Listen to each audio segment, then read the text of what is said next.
Hey there, I'm Amy Thompson, 32, killing it in my marketing career, and living what I thought was the dream life. My husband, Mark.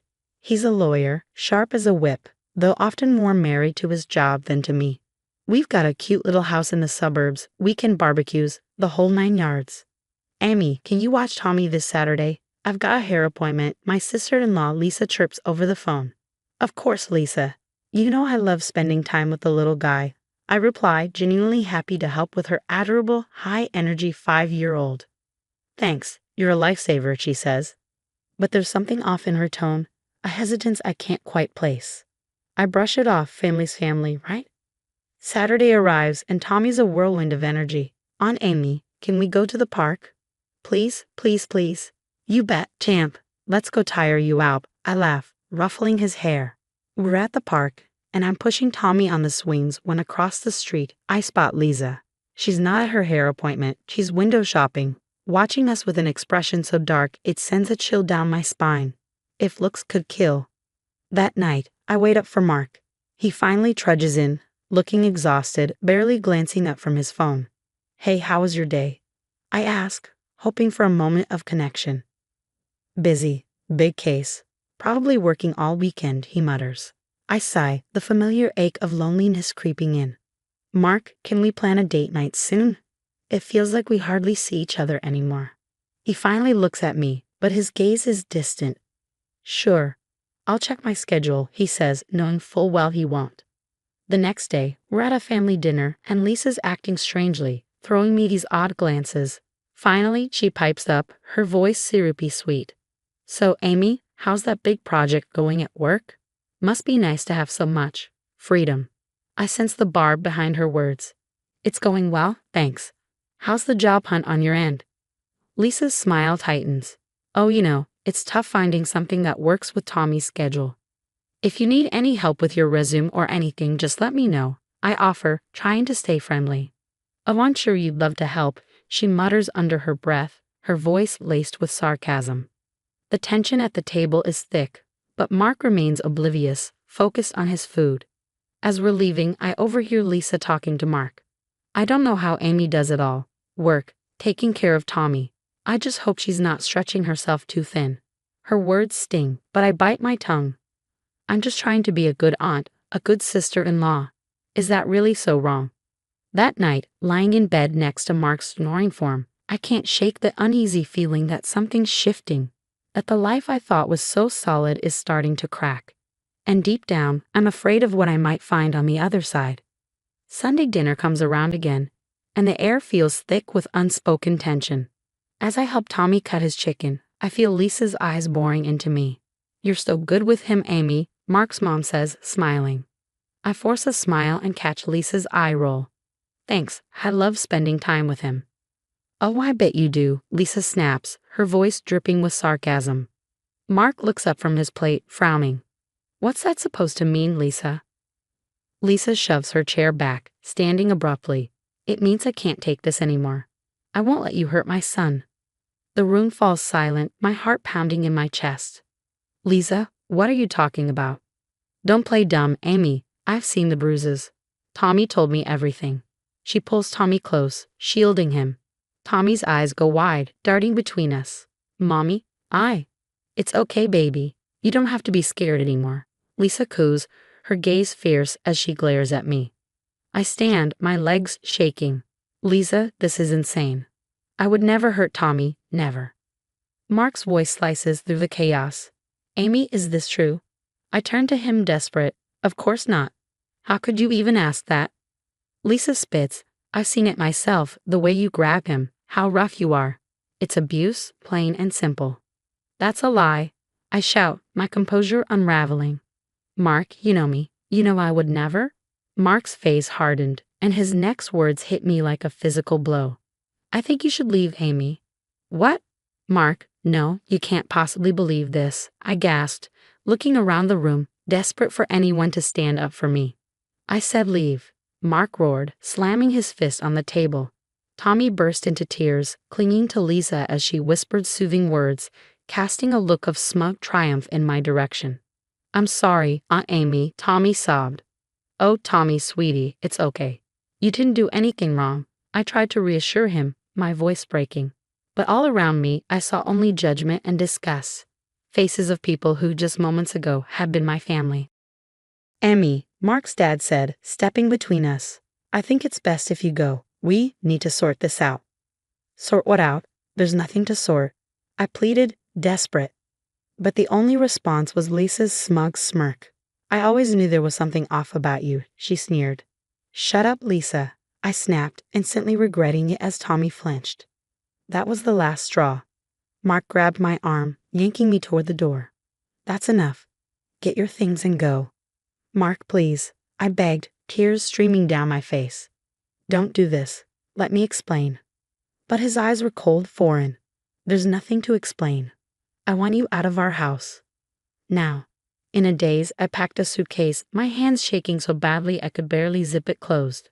The family watched in silence as Mark practically shoved me out the door. I'll have my lawyer contact you, he said, his voice empty, as if I were a stranger. Mark, please, I whispered one last time.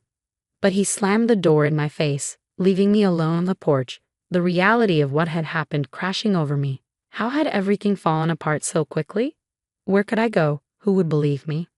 As I stumbled down the steps, suitcase dragging behind me, I heard Lisa's voice through the window. It's okay now, Tommy. The bad lady is gone. Something broke inside me. I started running away from the lies, the betrayal, and a life I thought I knew. My world had shattered in an instant, leaving me with nothing but the clothes on my back and a fierce need for justice. Somehow, someway, I would clear my name. The next few weeks were a blur of cheap motels and sleepless nights. I'd sit on lumpy mattresses, staring at my phone, willing it to ring with news that this was all some terrible mistake. But the phone stayed silent. My career soon slipped away too. Amy Thompson, my boss's voice crackled over the line one morning. We need to talk about your situation. I swallowed hard. Of course, sir. I can explain.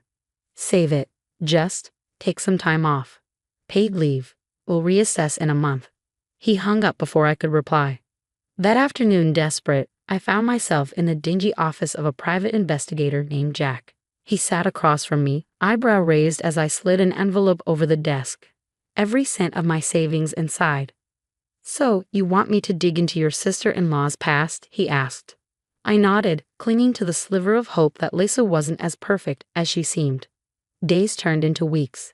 Every time my phone buzzed, I jumped, hoping for news. Finally, Jack called me. You're going to want to hear this, he said, his tone grave. I held my breath as he laid it all out.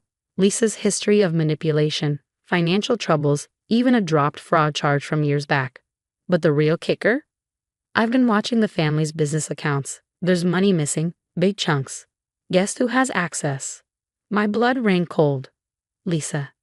Bingo, I think she's covering her tracks. It all made sense. The jealousy, the accusations, the smugness. But the real bombshell came a week later when Jack showed up with a recording. I managed to get this from Lisa's house. Don't ask how, he said, playing the audio. Lisa's voice came through, dripping with false sweetness. Tommy, remember our little game? If anyone asks, you say Aunt Amy hurt you. Can you do that for Mommy? Tommy's small voice was confused, hesitant. But Aunt Amy didn't hurt me. I know, sweetie, but this is our special game. It'll help Mommy, okay? I felt sick, my stomach churning with horror and fury. She coached him. She'd made him lie. Jack nodded, his expression dark. We've got her. I threw myself into building my case. Every scrap of evidence, every inconsistency in Lisa's story, I documented meticulously, but I knew it still wasn't enough. I needed someone else on my side, someone who'd seen Tommy in a different light. That's when I remembered Miss Patel, Tommy's kindergarten teacher. On a whim, I reached out, half expecting her to brush me off. Amy?